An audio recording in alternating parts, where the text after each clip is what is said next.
Welcome to The Explainer.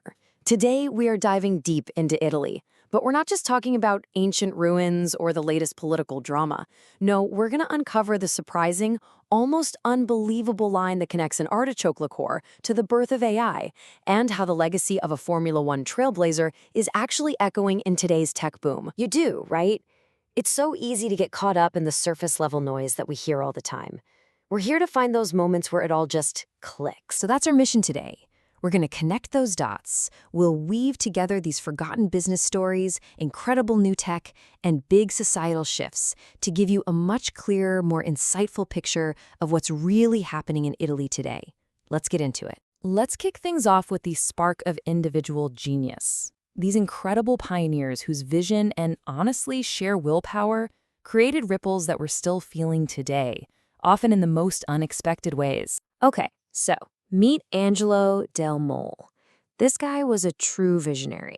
His journey starts out with this pure marketing genius. Turning a plane into a flying bar back in '47? Come on. Then he launches Cynar, an artichoke liqueur, and sells 2 million bottles in the first year alone. And this is where the story gets wild. At the absolute peak of his success, he sells everything. Why? To chase what was basically science fiction back then, electric cars and car-sharing concepts. And when the world wasn't quite ready for that, did he stop? Nope. He pivots again, this time pouring his energy and money into artificial intelligence, founding research institutes that by 1997 would become top 5 global players. It is an absolutely unbelievable path from liqueur to world-class AI. Our next pioneer, well, her story comes from the high-octane world of motorsport, and it all begins with just this one little number, 0.5. It doesn't look like much, does it? But believe me, it represents one of the most hard-fought, most historic achievements in the history of racing. That half point belongs to Lella Lombardi. And to really get why it matters so much, you have to picture the world she was up against. We're talking 1970s Formula One, a hyper-masculine, almost hostile environment where she faced constant prejudice. But her determination was just unbreakable. She funded her own career, buying a car chassis on installment plans and living out of a caravan just to save enough money to race. All that struggle just for a chance to get on the track and prove her skill. And at the chaotic 1975 Spanish Grand Prix, she did exactly that, finishing in the points and carving her name into the history books forever. All right, so from that incredible spark of individual genius, let's zoom out. Let's look at the powerful engines of technology and economics that are reshaping the entire country right now. Here's a number that really reveals a fundamental shift happening in the economy. Get this. Of the 4.4 million new hires planned in Italy, a staggering 80% now require green skills. This isn't a niche market anymore. It's the core requirement for the modern Italian workforce. But, and this is a huge but, this green revolution has hit a major roadblock. There's a massive skills gap.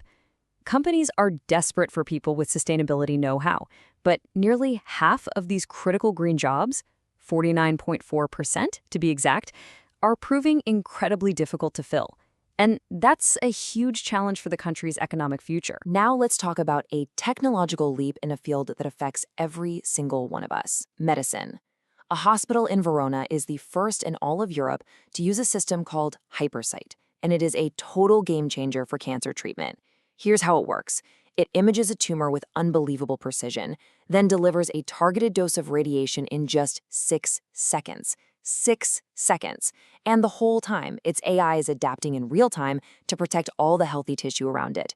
For patients, this means faster, safer treatment and brand new hope, especially for those fighting a recurring tumor. Shifting gears to the economy of the sea. Italy's blue economy, that's everything from fishing and tourism to marine research and shipbuilding, is a massive 60 billion euro sector. And this chart right here, it flips a common assumption completely on its head. Southern Italy is an absolute powerhouse here.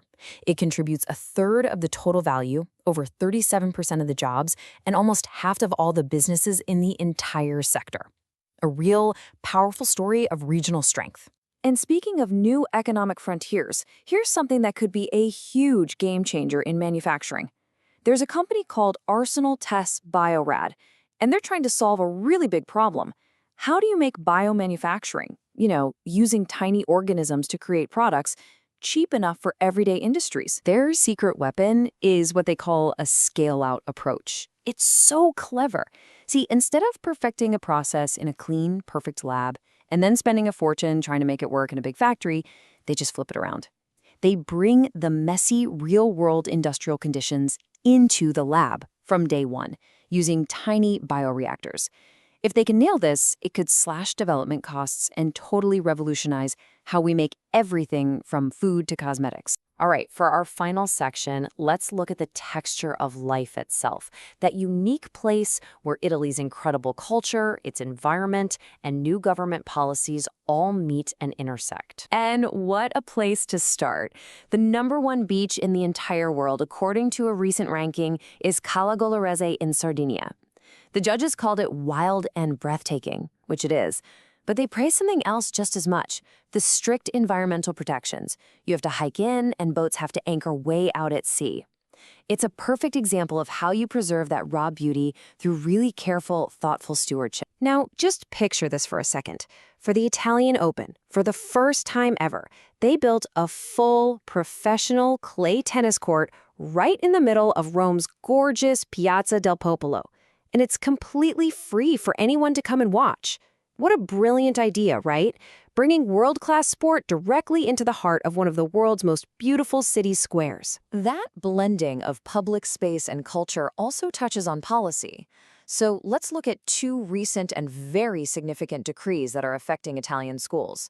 First, a new rule now requires explicit written consent from parents before any teenager can take a course on emotional or sexual education.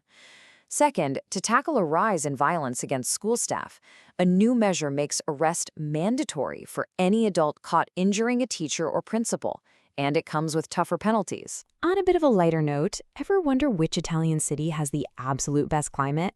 Well, according to a brand new index that looked at 10 years of data, the winner is Bari in Puglia.